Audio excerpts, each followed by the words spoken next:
Telangana assembly इंतखाबात से खबर न्यूज 18 उर्दू के एजेंडा तेलंगाना में बीजेपी लीडर सुब्रमण्यम स्वामी ने मुस्लिम रिजर्वेशन की जमकर मुखालिफत की। सुब्रमण्यम स्वामी ने मुस्लिम रिजर्वेशन को भीख से ताबीर किया। स्वामी जी, अगर मैं आपसे ये पूछूं कि क्या ये सच नहीं है कि हमारे देश में मुस्लिम समुदाय अगर पिछड़ गया है, जस्टिस सच्चर की रिकमेंडेशन है वो आपके सामने है कि वो पिछड़ गया था आर्थिक रूप से, शैक्षिक रूप से, क्या बेहतर होता है अगर हम लोग वाकई सकारात्मक एक रवैया अपना के रखते रिजर्वेशन के प्रति? देखिए, रिजर्वेशन जिनको समुदाय ने या समाज ने दबाया है उन्हीं के लिए है। Scheduled caste, scheduled tribes. मुस्लिम समुदाय को नहीं दबाया आपके मुताबिक? मुस्लिम तो यहाँ 600 साल राज की और आज वो कहते हैं हम पिछड़े हैं। तो 600 साल क्या कर रहे थे? लूटमार कर रहे थे क्या? ब्राह्मण भी आज गरीब है, क्षत्रिय भी का गरीब है। वो तो रिजर्वेशन नहीं मांग रहा, वो तो आत्मसम्मान का सवाल समझता है। सुब्रमण्यम स्वामी ने अयोध्या तनाज़े पर भी अपनी राय रखी। सुब्रमण्यम स्वामी ने वाज़े अल्फाज में कहा कि हिंदुओं का अकीदा है कि राम जी अयोध्या में पैदा हुए और मस्जिद को किसी दूसरी जगह भी मुंतकिल किया जा सकता है। राव ने सबसे अधिकतम विकास किया था, उसकी पार्टी की क्या हाल जब हुआ पता? और उनका खुद का क्या हाल हुआ? हाँ, उनका खुद का भी क्या हाल हुआ? वही आधा हो गया था पार्टी की शक्ति। But Atal Bihari Vajpayee India shining बोले, बीजेपी का क्या हाल हुआ? आधा हो गया था। मोरारजी देसाई विकास की बात की, दामों को बहुत कम किया, पार्टी का क्या हाल हुआ? 1/10 हो गया। तो ये विकास मत करिए। इस देश में अनेक और चीजें भी हैं। इस देश में हमारी राष्ट्रीय सुरक्षा का सवाल है, हमारी समुदाय में जो आतंकवाद है उसको कैसे मिटाना वो भी सवाल है। इन चीजों में भावना बढ़ती है और उस भावना पर इलेक्शन होती है। इलेक्शन किस पर होता है? भावना पर होता है कि परफॉर्मेंस रिपोर्ट कार्ड पर? परफॉर्मेंस में मैंने अभी तक हमारी हिस्ट्री में कहीं नहीं देखा कि सिर्फ परफॉर्मेंस में किसी ने वोट दिया है। नरसिम्हा राव। जात-पात की नई सबबंदी को लेकर यूपी में एक मरतबा फिर मामला सुर्खियों में आ गया है। रिजर्वेशन के बंटवारे पर कायम की गई कमेटी ने हुकूमत को अपनी रिपोर्ट सौंप दी है। ताहम फिलहाल रिपोर्ट के नाफिज होने के आसार कम ही नजर आ रहे हैं। कमेटी ने ओबीसी को 3 हिस्सों में तकसीम करने की सलाह दी है। साथ ही कमेटी ने जातों को पसमानदा, इंतहाई पसमानदा और पसमानदा तरीन में तकसीम करने की सिफारिश की है। लखनऊ में शिवपाल यादव ने प्रेस कॉन्फ्रेंस से खिताब करते हुए बीजेपी पर निशाना साधा। उन्होंने कहा कि किसानों को उनकी फसलों का मुनाफा बख्श कीमत नहीं मिल पा रही। शिवपाल यादव ने कहा कि महंगाई बढ़ रही है। मोदी हुकूमत नौजवानों को रोजगार फराहम कराने में नाकाम रही है। प्रेस कॉन्फ्रेंस में उन्होंने लोकसभा की इंतखाबात की तैयारियों की जानकारी भी दी। अयोध्या में राम मंदिर तामीर को लेकर जारी सियासी और मजहबी जमातों की सरगर्मियों को हिंदू महासभा ने सख्त तनकीद का निशाना बनाया है। हिंदू महासभा ने इसे बीजेपी और वीएचपी का महज एक दिखावा करार दिया। मेरठ में न्यूज 18 उर्दू से खास बातचीत में हिंदू महासभा के कौमी नायब सदर पंडित अशोक शर्मा ने कहा कि बीजेपी 2019 से पहले राम मंदिर के नाम पर एक बार फिर हिंदुओं को बेवकूफ बनाने की कोशिश कर रही है। तो भाजपा केवल कांग्रेस की कार्बन कॉपी है। इसे कुछ नहीं करना है। इसे हिंदुओं को भी बेवकूफ़ बनाना है, मुसलमानों को भी बेवकूफ़ बनाना है। अरे धर्म संसद कर रहे हैं, धर्म सभा कर रहे हैं, आप लोग किसके खिलाफ कर रहे हैं? आप तो हुकूमत में आप अपने खिलाफ कर रहे हैं या कांग्रेस के खिलाफ कर रहे हैं? हमारी समझ से बाहर बात है कि जिनकी हुकूमत है वही आंदोलन करने को कह रहे हैं। भाई वीहेप के आधे से ज़्यादा कार्यकर्ता जो है भारत सरकार में है, संघ के कार्यकर्ता भाजपा सरकार में है, तो किसके खिलाफ आंदोलन कर रहे हैं? तो ये एक बेवकूफ़ नहीं बना रहे। दरअसल में ये भाजपा ये समझती है कि हिंदू जनता उनकी बंधुआ मजदूर है, इसीलिए। यूपी में अहले उर्दू के हुकूक की बाजियाबी के लिए अब समाज के जिम्मेदार लोग भी आवाज उठा रहे हैं। अदालती अहकामात के बावजूद उर्दू मौलमीन की तकर्रियां न होने से लोगों में नाराजगी पाई जा रही है और वो यही चाहते हैं कि हुकूमत उर्दू बेरोजगारों के दस्तूरी हुकूक की फराहमी को यकीनी बनाए। पेश लखनऊ से तारिक कमर की ये रिपोर्ट। साबका हुकूमत में 4000 उर्दू टीचरों की भर्ती का अमल शुरू हुआ था। काउंसलिंग भी शुरू हो गई थी।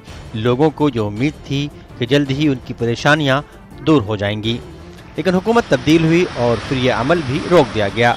लोग अदालत गए, अदालत ने हुकूमत से जवाब तलब किया और हुकूमत ने जवाब ये पेश किया कि उर्दू टीचरों की ज़रूरत नहीं है। लेकिन इस जवाब व जवाब से अदालत मुतमईन नहीं हुई और एक बार फिर हुकूमत को 6 दिसंबर तक का वक्त दिया गया कि वो इस सिलसिले में ज़रूरी पेशरफ्त करे।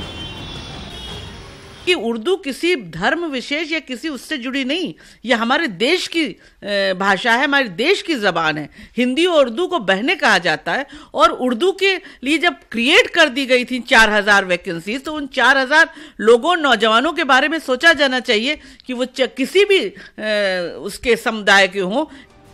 उर्दू बेरोजगारों को हुकूमत से उम्मीद है वो मुस्बत कदम उठाते हुए उनके तकर्रुर के रास्ते हमवार करेगी और माहिर कानून भी यही मानते हैं कि अगर हुकूमत की नीयत साफ है तो ये काम बआसानी किया जा सकता है।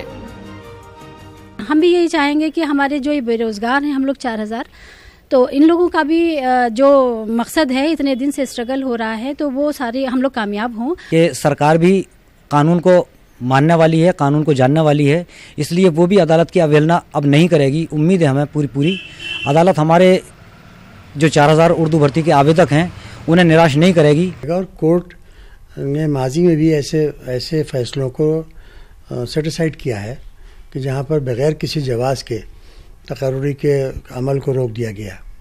तो इसमें भी मेरे ख्याल से कोई जवाज़ नहीं है, जैसा कि वो कहते हैं रिपोर्ट ली उन्होंने वहाँ से कि तब टीचर की ज़रूरत नहीं है। बिल्कुल एब्सर्ड सी बात है कि हर जगह ज़रूरत है और वो साबिक़ा फ़ैसले जो है वो सब ज़रूरत के मुताबिक किए गए थे।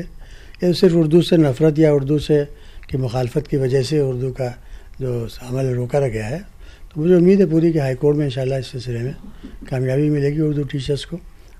इन लोगों का मानना है कि अगर हुकूमत ने इन उर्दू वालों के मसाइल हल कर दिए, इनके दस्तूरी हक़ की फराहमी में अहम किरदार अदा किया, तो यकीनी तौर पर मंजरनामा तब्दील होगा और ये मंजरनामा न सिर्फ मुहब्बान उर्दू के लिए बेहतर होगा बल्कि ख़ुद हुकूमत के लिए भी एक अच्छा कदम साबित होगा। कैमरामैन सरजीत के साथ न्यूज़ 18 उर्दू के लिए तारिक कमर, लखनऊ। बरसगीर की मारूफ मुसन्निफ़ा फ़हमीदा रियाज के अदबी और समाजी खिदमात के एतराफ़ में इलाहाबाद में यादगारी जलसे का इनेकाद किया गया।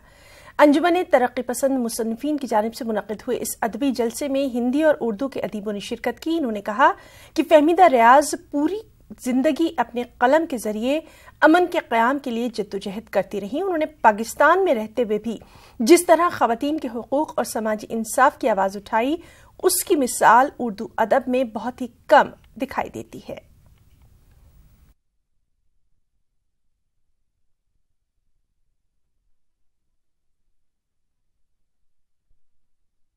Students Islamic organization AMU unit की जानिब से हिंदुस्तानी मुसलमान और मुस्तकबिल का लाया अमल के उन्वान से एक लेक्चर का इनेकाद किया गया, जिसमें जमात इस्लामी हिंद के नायब सदर डॉक्टर सैयद सादतुल्लाह हुसैनी ने मेहमान खुसूसी की हैसियत से शिरकत की। SIO की जानिब से मुसलसल ये कोशिश की जा रही है कि मुस्लिम माशरे में 2019 से पहले सियासी बेदारी पैदा की जाए। इस मौके पर मुकर्रीन ने हिंदुस्तान में मुसलमानों की मौजूदा सियासी सूरत हाल और उसके हल पर रोशनी डाली। मुल्क में मुस्तकबिल में होने वाले इंतखाबात की नई हल्क़ेबंदी का काम इन दिनों जारी है और ऐसे में अलीगढ़ में आज तलब की गई मीटिंग में उस वक्त हंगामा देखने में आया जब शहर असम्बली के 8000 से ज्यादा मुस्लिम वोटरों को इगलास असम्बली में मुंतकिल करने की तजवीज़ जिला इंतजामिया की जानिब से दी गई और बस इस तजवीज़ पर समाजवादी पार्टी और कांग्रेस के साथ दीगर पार्टियों के नुमाइंदों ने सख्त हंगामा खड़ा किया, एतराज जताया। मुजफ्फरपुर शेल्टर होम मामले में सुप्रीम कोर्ट ने बिहार हुकूमत की एक मरतबा फिर सरजनिश की है। मामला FIR में पॉक्सो एक्ट नहीं लगाने से जुड़ा है। अदालत ने कहा कि यह बिहार हुकूमत की नाकामी है कि FIR में दफा 370 और पॉक्सो एक्ट जोड़ने के लिए 24 घंटे का वक्त लग गया। सुप्रीम कोर्ट ने अगली समाअत में बिहार के चीफ सेक्रेटरी को हाजिर रहने की हिदायत दी है। मुजफ्फरपुर शेल्टर होम मामले में आज समाअत के दौरान CBI ने अपनी जांच रिपोर्ट में कई चौंकाने वाले इंकशाफात किए। बिहार में आजकल आए दिन नित नए घोटालों के इंकशाफात हो रहे हैं और इन घोटालों ने अपोजिशन को नीतीश हुकूमत को घेरने का पूरी तरह से मौका दे दिया है। पहले सृजन घोटाला, फिर टॉयलेट घोटाला, उसके बाद मुजफ्फरपुर और दरभंगा के ट्रेजरी ऑफिस से 200 करोड़ रुपए की खुर्द-बुर्द का मामला और अब बुडको में 1300 करोड़ की गड़बड़ी का मामला। गोया बिहार में घोटालों की सीरीज चल रही है। अपोजिशन असेंबली के सरमाई सेशन में हुकूमत को कटघरे में खड़ा करने में कोई कसर नहीं छोड़ रही। असेंबली के सरमाई इजलास के दूसरे दिन भी अपोजिशन ने हंगामा किया और इसके बाद ऐवान की कार्रवाई कल तक के लिए मुलतवी कर दी गई। ऐवान की कार्रवाई शुरू होते ही अपोजिशन ने लॉ एंड ऑर्डर के मुद्दे पर तहरीक इल्तिबा पेश किया, जिसको मंजूर नहीं किया गया। इसके बाद अपोजिशन अरकान ने नारेबाजी शुरू कर दी। अपोजिशन लीडर तेजस्वी यादव ने नीतीश हुकूमत पर जमकर निशाना साधा। तेजस्वी ने कहा कि बिहार में जराइम का गिराफ है कि लगातार बढ़ रहा है और ये खुद बिहार पुलिस तस्लीम कर रही है।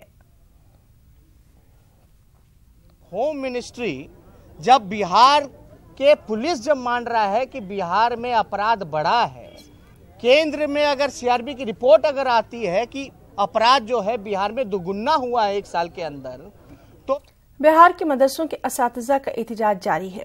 अभी तक हुकूमत का कोई भी नुमाइंदा उनके मसाइल से वाकफियत हासिल करने के लिए नहीं आया।